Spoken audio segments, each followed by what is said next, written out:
All right, today we're gonna go over side delts, that lateral head, because it's one of the harder things to hit. That anterior delt can jump in, you can jump into your trap. So I'm gonna give you ways to prime it, really get connected to it better, and get it growing. Let's get after it.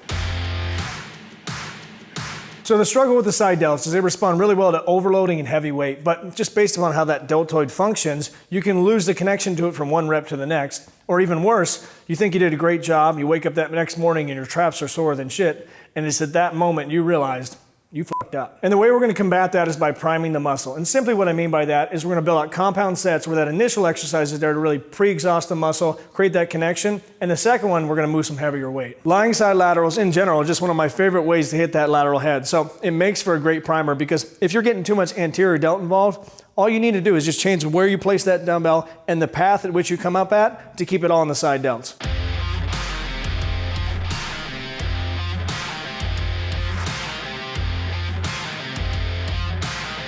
So knowing that that first exercise really takes advantage of and puts stress on the initial part of the contraction, we can be a little bit more methodical with the exercise we choose to overload with and do something like a leaning side lateral, which is going to put all that stress on the finishing portion of the movement. One thing to note here is make sure every rep starts with your arm hanging directly to the floor. Make sure you're not trying to bring it back, get even more momentum, because at that point, you could use 100 pounds and you're just getting out of control. You're really trying to contract the muscle and overload it, but in a controlled way.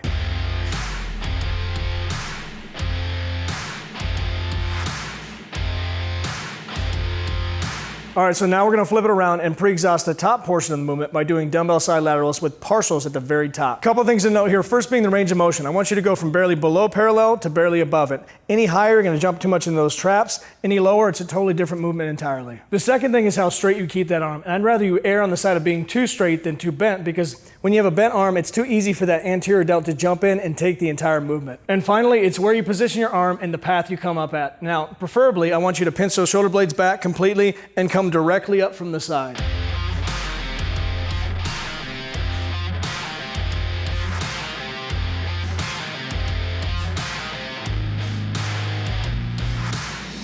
Now your shoulders should be humming from that, and it really doesn't take much weight. I'm gonna use 10 pounds. I don't get much over that. And if you can, then probably you need to slow down the motion a little bit and really find that connection. So now let's get into some heavier weight, do dumbbell side laterals, partials again, but now at the bottom part of the movement. Now with these, you wanna sit nice and tall, pinch those shoulder blades back, but you can play with your form a little bit in terms of how you come out to the side. Some people like it just directly out. For me, that's still a little bit too much front delt, so I come out at a 45-degree angle, and at the very worst, I get a little more rear delt involved.